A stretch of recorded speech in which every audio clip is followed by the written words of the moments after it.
কফিল আমাকে আইসক্রিম কিনে দিল, শর্মা বানাইলাম, সবকিছুই আজকে দেখাবো। আসসালামু আলাইকুম, কেমন আছেন সবাই? চলে আসলাম আপনাদের মাঝে আরো একটা নতুন ব্লগে।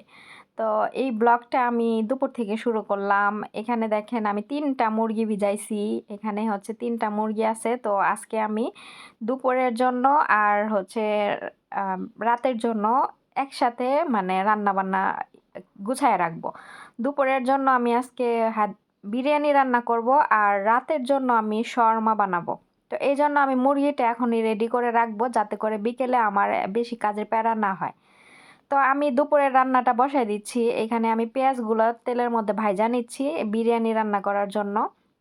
তো বিরিয়ানি আমি অনেকভাবেই রান্না করি, তো আজকে একটু অন্যভাবে রান্না করব। তো এখানে পেঁয়াজটা করতেছি আর এখানে বিরিয়ানির যে ভাতটা এটা আমি বসাই দিছি। দেখেন এখানে আমি লবণ, সামান্য পরিমাণে তেল, লেবুর রস, তারপর গরম মশলা, এলাচ, দারচিনি, জিরা, আনাম ধনিয়া এগুলো আমি পানির মধ্যে দিয়ে দিছি, চাল দিয়ে দিছি। এখন আমি ভাতটাকে হচ্ছে 70% নাহলে 80% এটাকে সিদ্ধ করব। তো পেঁয়াজটা আমার হচ্ছে ভাজা হয়ে গেছে। এখন আমি এখানে টমেটো পেস্ট দিয়ে দিলাম একটা। টমেটো পেস্ট দিলে কি কালারটা আমার কাছে ভালো লাগে, এজন্য আমি টমেটো পেস্ট দিলাম। তো বেশি না, একটাই আমি দিলাম। তো আমি এখন টমেটো পেস্টটা সুন্দর মতো ভাজবো। ভাজার পরে তারপরে বাকি মশলাগুলা দিব। আমি রান্না করতেছি, রান্না অর্ধেক হইছে, তখন আমার ম্যাডাম আবার ডাকছে আমাকে হ্যাঁ রুম পরিষ্কার করার জন্য। হ্যাঁ রুম পরিষ্কার করে দিলে বাচ্চা নিয়ে ওই রুমে ঢুকবে, একবারে দুপুরবেলা বের হবে, ঘুমাবে আর কি বাচ্চা। তো ওই রুমটা আমি সকালবেলা পরিষ্কার করতে পারি না, কারণ আমার ম্যাডামের হাজব্যান্ড যখন ডিউটিতে না যায় বাসায় থাকলে ওই রুমে পইরা দইরা ঘুমায়। তো আমি যখন রান্না করতে আসি তখন সে ঘুম থেকে উঠে, আর ওই সময় আমার ম্যাডামে আমাকে ডাকে, তখন আমি রান্না অর্ধেক করে তো চলে যাই। আর বাকি অর্ধেক পরে ঘর গুছায় আইসা পরে করি। তো রান্না বন্ধ করে দিয়ে আমি ঘর গুছাইতে গেছি। ঘর গুছানোর পরে একটু অনেকটা সময় ওখানে লেগে গেছে। তো রান্না করতে আজকে একটু দেরি হয়ে গেছে। তো এর মধ্যে আমার রান্না অর্ধেক হয়েছে আর আমার কফিলে বারবার খালি আইসা আইসা জিজ্ঞাসা করতেছে রান্না হয়েছে নাকি, রান্না হয়েছে নাকি, আর কতক্ষণ লাগবে। ওনার খিদা মানে ক্ষুধা লাগছে, উনি সকালে নাস্তা করে নাই, তারপরে উনি খাওয়া দাওয়া করে বাহিরে যাবে। মেজাজটা কেমন লাগে বলেন এগুলা? মানে একবার এসে জিজ্ঞাসা করে গেছে, করে যাওয়ার পরে 5 মিনিট পরে আবারও ঘুরে আসছে, আইসা পরে বলতাছে যে আমি বাইরে যাবো, রান্না হয় নাই। পরে আমি বললাম যে আমার রান্না এই সময় হয়ে যায়, এই সময় আমার রান্না বান্না হয়ে যায়, কিন্তু আমি রান্না অর্ধেক করছি। তো ওই সময় ম্যাডামে ডাক দিয়েছে ঘর পরিষ্কার করার জন্য। তো এই জন্য ওইখানে আমি গেছি আর রান্না দেরি হয়ে গেছে। পরে বললো ও আচ্ছা ঠিক আছে, সমস্যা নাই। তো কতক্ষণ লাগবে? পরে আমি বললাম দমে বসাইছি আর 20 মিনিট সময় লাগবে। তো বলতেছে আচ্ছা ঠিক আছে, তো 20 মিনিট হইলে আমাকে করিস, ডাক দিস, আমি খাবার খেয়ে একটু বাইরে যাব। পরে আমি বললাম আচ্ছা ঠিক আছে। তো এখানে আমার হচ্ছে রান্না আমি করতেছি। দেখেন আদা রসুনও দিয়ে দিছি, আদা রসুন ব্লেন্ডার করা শেষ। পরে দিয়ে দিলাম, এখন সুন্দর মতো মশলাটা আমি কষাই নেব। আর তারপরে এই যে আমি একটু হচ্ছে টক দই দেই তো এই বিরিয়ানিটাতে। তো টক দই ছিল না, এই জন্য এখানে আমি লাবান দিছি। এটা বলে লাবান, এটা ওরা শরবতের মতো খায় আর কি। আমাদের দেশে যে বোরহানিগুলো আছে না, বোরহানির মতো এটা, কিন্তু বোরহানির মতো এত টেস্ট না। এটা এটার মতো টেস্ট আর কি। বোরহানিটা একটু অন্যরকম টেস্ট লাগে না, বিট লবণ দেয়, তারপরে পুদিনা পাতা দেয়, এইখানে আবার ওগুলা নাই। তো এটা টেস্টের মতো। তো যাই হোক, এটা আমার ম্যাডামে খায় প্রতিদিন। তো ওইখান থেকে আমি একটু দিয়ে দিলাম, ওটা দইয়ের কাজই করবে, সমস্যা নাই। তারপরে এই যে আমি আনাম কতগুলা শুকনা মরিচ দিলাম। এই শুকনা মরিচগুলো আবার আমার কফিলে পছন্দ করে একটু, উনি একটু ঝাল ঝাল খাইতে পছন্দ করে, কিন্তু ম্যাডামের জন্য বাচ্চাদের জন্য ঝাল দিতে পারি না খাবারে। তো এই জন্য আনাম শুকনো মরিচ ম্যাডাম এনে দিছে, বলছে যে এগুলো তরকারির মধ্যে এই আনামানামি দিয়া দেওয়ার জন্য, যাতে করে খাবারের সময় মানে আমি আর আমার কফিলে যাতে আমরা ডইলা খাইতে পারি, যেহেতু উনি জানে যে আমি বাংলাদেশি মানুষ, আমি ঝাল পছন্দ করি এর জন্য। যাই হোক, যদিও মরিচগুলা ঝাল না, কিন্তু ওদের কাছে অনেক ঝাল, আমার কাছে ঝাল লাগে না। আর এখন আমি মরিচটা একটু অ্যাভয়েড করতেছি, মরিচ আমি খাই না, কারণ আমার মরিচ খেলে কেন জানি বুকে ব্যথা করে আর বুক জ্বলে, এজন্য আমি মরিচটা খাই না। কষ্ট করে হলেও ওদের দেশের মতো ওরা যেভাবে রান্না করি ঝাল মরিচ ছাড়া, এইভাবে খাওয়াটা অনেক ভালো, এতে করে শরীর ভালো থাকে। মরিচ কিন্তু শুকনা মরিচ তারপরে ঝাল এগুলো আমাদের জন্য ক্ষতিকারক, এজন্য আমি ভাবলাম যে যাই হোক মরিচটা আমার খাওয়াটা ভুলে যেতে হবে, কারণ খাওয়া ধরলে পরে আর মরিচ ছাড়া খাইতে ভাল লাগে না। তো তারপরে এখানে আমি পেঁয়াজ বেরেস্তা বানাচ্ছি। পেঁয়াজ বেরেস্তা লাগবে এখানে আমার। ভাজা হয়ে গেছে দেখা যাচ্ছে, কিন্তু অনেক কালো হয়ে গেছে, আসলে না। কালারটা সুন্দর আসছে, হয়তো ক্যামেরায় এরকম লাগতেছে। তো আমি তেলের থেকে একটু সরাই এক সাইড করে রাখলাম, নাহলে তেলের মধ্যে রাখলে একবার আবার বেশি পুড়ে যাবে। তো এইখানে আমি দেখেন আমার মুরগির মাংসগুলো কষানো হয়ে গেছে। আমি এই ঝোলের থেকে মাংসগুলো আলাদা করছি, আলাদা করে মুরগির মাংসগুলো আমি একটু তেলের মধ্যে ফ্রাই করে নিব। আর হচ্ছে তারপরে আবার এই মশলার মধ্যে দিব। তো ফ্রাই আমি করে নিয়েছি, ওইটা শেয়ার করা হয় নাই, এত কাজ মানে এখান থেকে ওখানে, ওখান থেকে ওখানে, আমার আসলে মনে ছিল না। তো আমি তেলের মধ্যে মুরগিটা একটু ফ্রাই করে নিছি, এতে করে মাংসের টেস্টটা ভালো হয়, এজন্য আমি এরকম করে করি। তো আমি আমার মতো করে বিরিয়ানি রান্না করতেছি, আমি কাউকে ফলো করে করতেছি না। আমার মনে হচ্ছে যে এইভাবে এভাবে করলে বিরিয়ানির টেস্টটা ভালো হবে, তো আমি সেইভাবেই করতেছি। কারো রেসিপি দেখে না, কাউকে ফলো করেও না, আমি আমার মতো করে রান্না করতেছি। তারপরে এই যে আমি মাংসগুলো দিয়ে দিয়ে একটু ঢাইকা রাখছিলাম, এখন আমার দেখেন অনেকটা ঝোল আছে। তো এখানে আমি যে ভাতগুলা রান্না করছি, এগুলা দমে বসায় রাখার জন্য এই ঝোলটুকু আমার লাগবে।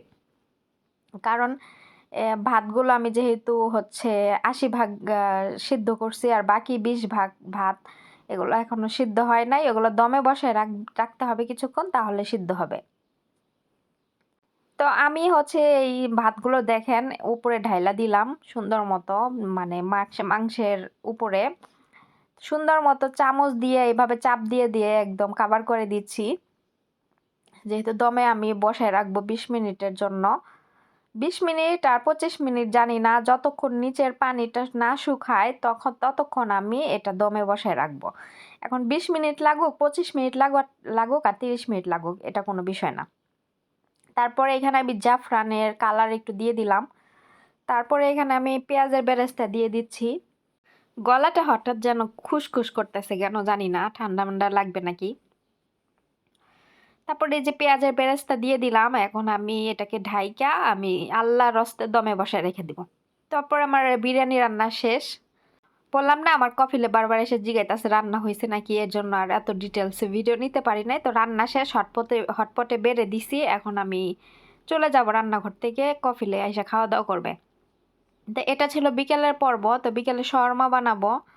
মুরগির মাংস সকালেই দেখছেন বের করে রাখছিলাম, তো ওইখান থেকে মুরগির মাংসগুলো মশলা দিয়ে মাখায় ফ্রিজে রেখে গেছিলাম। আর এই যে এখন চুলার মধ্যে এর মুরগির মাংস ফ্রাই করতেছি, ফ্রাই করে হাড়ের থেকে মাংসগুলো ছাড়াই নিয়ে তো শর্মা বানাবো। তো ঢাইকা ঢাইকা কিছুক্ষণ রান্না করব সিদ্ধ হওয়ার জন্য। এটা একদম তেলের মধ্যে ফ্রাই করলে হয়, নইলে ফোড়নের ভিতরে করলে হয়, আবার নইলে হাড়ের থেকে মাংসগুলো ছুটায় ছুটায় ছোট ছোট করে কাইটা নিলেও হয়। তো যে যেভাবে পারে, তো আমি এইভাবেই করতেছি আজকে। আর এখানে আমি রুটি বানাবো শর্মার জন্য, অনেকগুলা, যে 14টা রুটি এক একজনের, আমরা যেহেতু 7 জন মানুষ, 2টা করে স্যান্ডউইচ আর 14টা রুটি বানাবো। তো রুটি এই যে এক এক করে আমি হচ্ছে অনেকগুলা বানাইছি, তো ভাবলাম যে আপনাদের সাথে শর্মার রুটিটা শেয়ার করি। তো এভাবে এই পাশ ওপাশ সেঁকতে হবে, সাদা সাদা করে, পোড়ানো যাবে না। আমি স্যান্ডউইচ বানাইয়া তারপরে আবার এটাকে তেলের মধ্যে, বাটারের মধ্যে একটু ফ্রাই করব, তাহলে কালারটা সুন্দর আসবে। এই জন্য আমি রুটিটা এই যে একটু সাদা সাদা করে ভাজবো, কারণ স্যান্ডউইচ বানানোর পরে তেলের মধ্যে যদি ফ্রাই করি তাহলে কালারটা দেখবেন একদম লালচে লালচে আসবে, ওটা সুন্দর লাগে দেখতে। এই জন্য এইভাবে ভাজতেছি এখন। আমি যে সকালের নাস্তা লোলা, তারপরে হচ্ছে এই রুটি বানাই, তো অনেক আপুরা কমেন্ট করেন যে আমার ভাজা এইগুলা পুড়ে যায়, আর একটু সাদা সাদা করে ভাজতে হবে। আসলে এগুলো পুড়ে যায় না, আমার ম্যাডামরা এভাবে লাল লাল করে একদম মচমচা করে ভাজা খায়। কারণ সাদা সাদা ভাজা ওরা খাইতে পছন্দ করে না, ওরা মনে করে কাঁচা আছে। এই এই কথা আমি অনেকবার ভিডিওতে বলছি, আপুরা হয়তো আমার ভিডিও ভালো মতো দেখেন না, এই জন্য অনেকে জানেন না। তো ওরা এরকম লাল লাল করে ভাজা খায়, এরকম পুইরা পুইরা যায় না, ওই রকমই ভাজা খায়, ওরা সাদা সাদা ভাজা পছন্দ করে না। তো এখানে আমার শর্মা সবগুলো আমি বানাই নিছি, দেখেন রোল বানাই নিছি। আগে আমি সবগুলো রোল বানাই নিছি, এখন আমি এটা হচ্ছে বাটারের মধ্যে দিয়ে একটু ফ্রাই করব। তো চুলার মধ্যে আমি একটা ফ্রাই প্যান দিয়েছি, ফ্রাই প্যানের মধ্যে সামান্য পরিমাণে বাটার দিয়েছি, এখন তিনটা তিনটা করে আমি এটাকে ফ্রাই করে নিব। গলার যন্ত্রণায় হচ্ছে ভালো লাগতেছে না, আচ্ছা যাই হোক। অনেক আপুরা আমার কথাবার্তা পছন্দ করেন, যে আমার কথা শুনলে অনেক আপুরা অনেক মজা পান, আনন্দ পান, হাসি হাসি আসে তাদের। আসলে আমি আমার ভিডিওর মাধ্যমে ন্যাচারাল সবকিছু শেয়ার করি। আমি কোনো কাটছিট খুবই কম করি। ন্যাচারাল যেটা হয়, আমি ন্যাচারাল যেটা ঘটে সেটাই আমি আপনাদের সাথে শেয়ার করার চেষ্টা করি। তো এগুলা নিয়ে অনেকে অনেক মন্তব্য করেন যে আমি এত কথা কেন শেয়ার করি। হ্যাঁ, আমি শেয়ার করব, অবশ্যই শেয়ার করব। কারণ আমি একটা জায়গায় আছি, কাজ করি। তো এখানে আমার সাথে কি, কি ঘটনা ঘটে এগুলাই আমার ব্লগ। ঠিক আছে? এগুলাই আমার কনটেন্ট। তো এই আমার ব্লগ, তাছাড়া আমার কোনো কনটেন্ট নাই। এই একটা বাসার ভিতরে ৪ দেয়ালের মাঝে আমি কি, কি করি, আমার সাথে কি, কি ঘটনা ঘটে এইগুলাই আমার কনটেন্ট। তো এতটুকু সিম্পল কথা যদি আপনারা না বুঝেন যে একটা মেয়ে বাসার ভিতরে কাজ করে হচ্ছে এই ৪ দেয়ালের মাঝে বন্দি থেকে সে হচ্ছে কাজের পাশাপাশি একটা হচ্ছে এভাবে কনটেন্ট বানায়, তাহলে সে আর এর চেয়ে বেশি কি কনটেন্ট বানাতে পারে?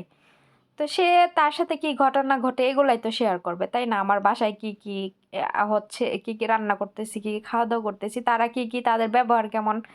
তো এগুলাই তো শেয়ার করব, তাই না? না এর বেশি আর কি শেয়ার করব আমি? আমরা কি এখানে একা, একা কোথাও যেতে পারি? আমরা তো কোথাও যেতে পারি না। তা আমাদের কোনো জায়গায় যাওয়ার প্রয়োজন হলে তাদের সাথে আমরা যাই। একা, একা তো আমরা যাই না। তো অযথা আমাকে কেউ এই ধরনের বিভ্রান্তমূলক কমেন্ট করবেন না যে আমি এগুলা কেন বলি, ওইগুলা কেন বলি। হ্যাঁ, এগুলাই আমার কনটেন্ট আর এগুলো আমি বলবো। অবশ্যই আমি বলবো। ঠিক আছে? আমরা আরব দেশে কাজ করি। আপনারা কি জানতে চান যে আরব দেশে মানুষদের জীবনযাপন, ওদের কালচার, ওরা কিভাবে দিন কাটায়, এগুলাই তো জানতে চান। তো এগুলা যদি আপনাদেরকে শেয়ার না করি তাহলে আর কি শেয়ার করব বলেন তো?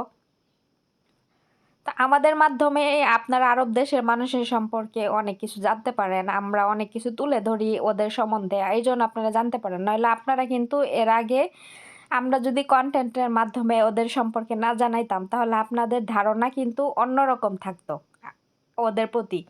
ঠিক আছে? ওরা যে আমাদের দেশের থেকে, মানুষের থেকে ওরা যে কুইরা টাইপের, এগুলা কিন্তু আপনারা বুঝতেন না। ওরা যে অন্যের উপরে নির্ভরশীল, এগুলা কিন্তু আপনারা বুঝতেন না। আপনারা ভাবতেন যে ওরা আরবি মানুষ, আরবিতে কথা বলে, ওরা হয়তোবা আমাদের থেকে অনেক হচ্ছে, যাই হোক, এত কথা আমি বলতে পারতেছি না। আমার গলা কেমন জানি করতেছে। আমি গুছায় কথা বলতে পারতেছি না এখন। গলা খুশখুশ করতেছে। তো লাস্টলি একটা কথা বলি, সেটা হচ্ছে এইগুলো আমার কনটেন্ট। আমি এখানে কি করি না করি, কি, কি হয় সবকিছুই আমি শেয়ার করব। এইগুলাই আমার কনটেন্ট। ঠিক আছে? তো এগুলো নিয়ে কেউ উল্টাপাল্টা মন্তব্য করবেন না, আশা করি। আর উল্টাপাল্টা মন্তব্য শুনলে আমার হচ্ছে খারাপ লাগে আর আমার মেজাজ গরম হয়। আমিও তাদেরকে ওইরকম উল্টাপাল্টাই রিপ্লাই দিয়ে দিই। সারাক্ষণ ৪ দেয়ালের মাঝে বন্দি থাকাটা যে কতটা কষ্টকর, এটা আপনারা যারা দেশে আছেন তারা বুঝবেন না। আমরা যদি মাসে ১ মাসে ৩০ দিনে ৩০ দিন যদি ওনারা আমাদেরকে বাইরে না নেয়, আমরা কিন্তু বাইরে যেতে পারব না। এই ৩০ দিন আমরা বাইরে না গিয়ে এই ৪ দেয়ালের মাঝে আমাদের থাকতে হবে। তো এটা কিন্তু সবাই পারে না। ঠিক আছে? তো এই জিনিসগুলা ফিল কইরেন। আর এই ফিল করেই আমরা কেন এই কথাগুলো শেয়ার করি, তো তাহলে বুঝতে পারবেন। ঠিক আছে? আমি কিন্তু চেষ্টা করি সবার কমেন্টে রিপ্লাই দেওয়ার জন্য। এজন্য এই কথাগুলো আমি ভিডিওর মাধ্যমে আপনাদের সাথে বলি, সবার কমেন্টের যেহেতু আমি উত্তর দেই। আর সবার কমেন্টের উত্তর না দিলে তাহলে হয়তোবা আপনারা কে কি বলতেছেন এগুলো আমার কিছুতে যায় আসতো না। ঠিক আছে? কারণ আমি যখন ব্লগিং শুরু করছি তখনই আমি এইগুলা বুঝেই এখানে আসছি। যে এখানে অনেকে অনেক কথা বলতে পারে। এগুলো ধরলে চলবে না। তো কমেন্টে রিপ্লাই দেই দেখে এর জন্য সবার উত্তর দেই। ঠিক আছে? তো এইখানে আমার আইসক্রিম দেখতে পারতেছেন যে আমার কফিলে হচ্ছে আইসক্রিম কিনে নিয়ে আসছে আমার ম্যাডামের মেঝো মেয়েকে বাইরে নিয়ে গিয়ে। তো আমার জন্য একটা নিয়ে আসছে। তো আমি রান্না করতেছিলাম তখন আমাকে দিল। আমি হচ্ছে ফ্রিজে রেখে দিয়েছিলাম। কাজ-কাম শেষ করে এখন আইসক্রিমটা নিয়ে আসছি খাবো। কফিল তার ২ মেয়েকে নিয়ে বাহিরে গেছিল। নেওয়ার পরে ওদেরকে পপকর্ন আর আইসক্রিম কিনে নিয়ে আসছে সবার জন্য ১ বক্স করে। তো উনি আমার জন্য নিয়ে আসছে। তো যাই হোক, এখন আমি রান্নাঘরে অনেক কাজ করে আমার অনেক গরম লাগতেছে। তো আইসক্রিমটা খেয়ে একদম ভেতরটা শান্তি করি। তারপরে হচ্ছে একটু রেস্ট নিব। তো ভিডিওটা কেমন লাগলো সবাই কমেন্ট করবেন। সবাই ভালো থাকবেন। আল্লাহ হাফেজ।